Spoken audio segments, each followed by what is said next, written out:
Hi, you're on the Bible Forum. What do you imagine this COVID shutdown has cost us? The financial and lifestyle publisher, going under the name of manwordpress.com, says 100,000 small businesses have already gone out of business. 72% of the rest say the outbreak will have permanent effects. Unemployment is out of control. Some 46 million people have lost their jobs. Debts are going unpaid on nearly 100 million accounts, including mortgages, credit cards, car payments, student loans, and much more. As the defaults stack up, the Fed confirms that banks could face at least $700 billion in loan losses. Tax revenue for state and local governments is drying up as the economy tanks. Soon we won't have the money to fund the schools, the fire departments, the police, or the basic functions of government. Even our wealthiest cities are running out of money. At the same time, many are descending into lawless chaos like we've never seen before. And in a matter of just a few weeks, the federal government added $3 trillion to our debt, more than twice the new debt created in all of 2019, with more and more piling up every day. In the first 3 months of the crisis alone, Washington was close to spending as much money as it cost America to fight the Revolutionary War and the Civil War and both world wars combined. And yes, that's adjusted for inflation. Chris Rupke, chief financial economist at Mitsubishi Financial Group, said when he analyzed our collapse, quote, "We have never seen economic data like this before in history," end of quote. Yale School of Management senior lecturer Stephen Roach said, quote, "The economy is in the biggest hole it has ever been," end of quote. An S&P Global chief U.S. economist said, quote, "I thought the Great Recession was once in a lifetime, but this is much worse," end of quote. It's all true, but here's the thing, at least according to the folks at manwordpress.com. They're talking about the tip of the iceberg compared to what's coming. Nouriel Roubini, an NYU economist who predicted the Great Recession back in 2006, says we're headed for a decade of depression. And the following numbers will absolutely amaze you.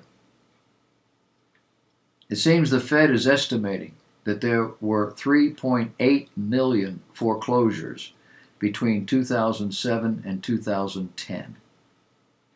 But what they see coming will be far worse. 2 months into this pandemic, states were already running out of money to pay for unemployment. 9 states asked for a total of $38 billion in help from the federal government. People are not paying their mortgages, so how bad is it? From our beginning, 1776, until 1981, our accumulated national debt equaled $1 trillion. In 3 months, from April till June of last year, we accumulated $1 trillion in debt. Per month, estimated $5 trillion by the end of the year. If this keeps up, we will owe about $2 trillion per year for the next 10 years. The Treasury Department confirms that we've run almost 6 times the record quarterly debt of the Great Recession just in the third quarter of 2020. It was $864 billion. More than 100 times more than the previous June's deficit. 6 times more than during the Great Recession. The budget deficit between June 2019 and June 2020 more than 100 times bigger, from almost no deficit to more than $850 billion in debt. And our pandemic bills are so large, Only money printing can pay them. You see prices going up? That's why. We're having to keep airlines alive, paying anonymous companies with top secret government clearances, states getting handouts, entire industries being propped up, money supply at 105%, meaning we're printing money to pay our bills. Hyperinflation. We're told inflation is running at about 1.4% a year, and that's considered the lowest rate since 2015. But what does it all mean? It means that a dollar item now costs $1.52. That's 50% more. What about cars? You got a $25,000 sticker price. I remember when a new car cost between $3,000 and $5,000. That was in the 1960s and 70s, part of the 80s perhaps. But now, more than 8 times higher. What changed? Well, they're better built. Sometime in the 80s, the U.S. learned what the Japanese figured out and changed, and car prices went through the roof initially because they're safer, they're better, more technology. But we're still spending only what we bring in. If we were only spending what we bring in, that car would be a lot less, probably half what it costs today. In April 2020, 20 million Americans lost their jobs, 10 times more than in September 1945. Do you know what 1945, September 45 was? Anybody be around? That's when World War II ended. And all the people that they had scrounged around and pushed into the factories, the women and others, they all lost their jobs because they had to give the guys their jobs back when they came out of the war. The 2008 recession saw 533,000 jobs gone. But in April 2020, it was 38 times greater. Multiply 533,000 by 38. And the scary part is experts say those jobs are not simply coming back. Why? Because when sales dry up, you don't have money to hire the workers back. Something Congress doesn't seem to grasp. This recession is 38 times greater than the Great Depression. In Pennsylvania, millions were told to stay home. The Pennsylvania Turnpike lost more than $100 million compared to the previous year. What did they do? They replaced those people with technology, robots, scanners.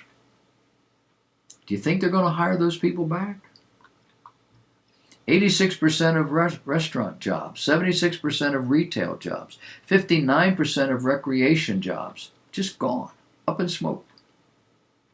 We're also facing the biggest real estate crisis in American history. You've no doubt heard of the large amounts of people getting big numbers for sale of their home. That's the demand side. But the 1.6 million mortgages were delinquent in April alone. It took 18 months for that to happen during the Great Depression. In September, the number of evictions amounted to 34 million people. 70 billion in past due rent by January 2021. CNBC estimates that over 40 million Americans could lose their home, 4 times that of the Great Depression. 80% of businesses can't pay their rent. Real estate prices seem to be going up, but experts say this will end and prices will crash. It may be why people are selling now. Airlines, shipping companies, retail outlets, restaurants, hotels, tourism, museums, film industry, sports, colleges, gyms, and what are called ride-hailing services are in big, big trouble. These are things that have never happened before in our lifetime. Not during the Great Depression, not during wars. Companies are stockpiling cash, largely from borrowing money while they can. Local governments will probably go bankrupt as local governments collapse. Elected officials are not known for their business skills, nor for doing the unpleasant things. Taxes will dry up property, sales, income.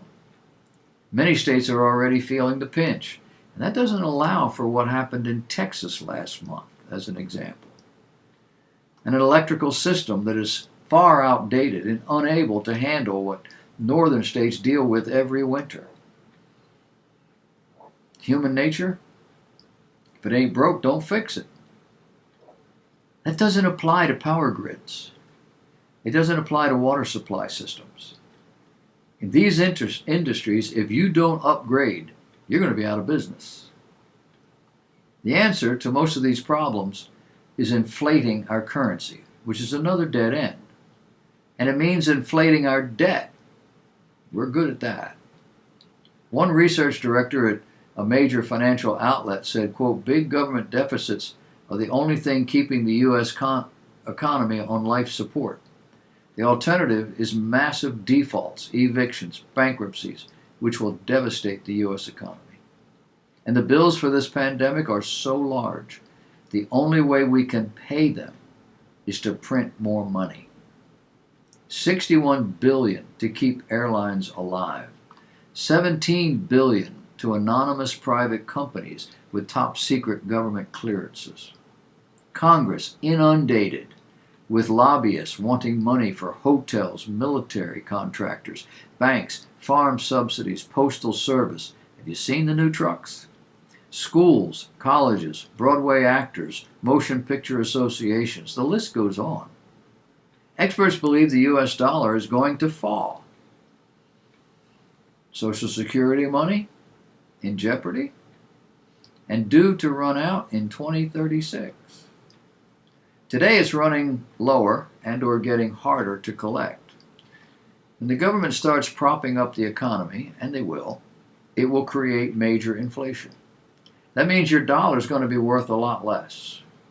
In the last 5 years or so, at least, the stock market has moved exactly in line with the money supply. This is called artificial inflation, inflation of the stock market. And what goes up must come down. How do you prepare for stuff like this? Something to think about.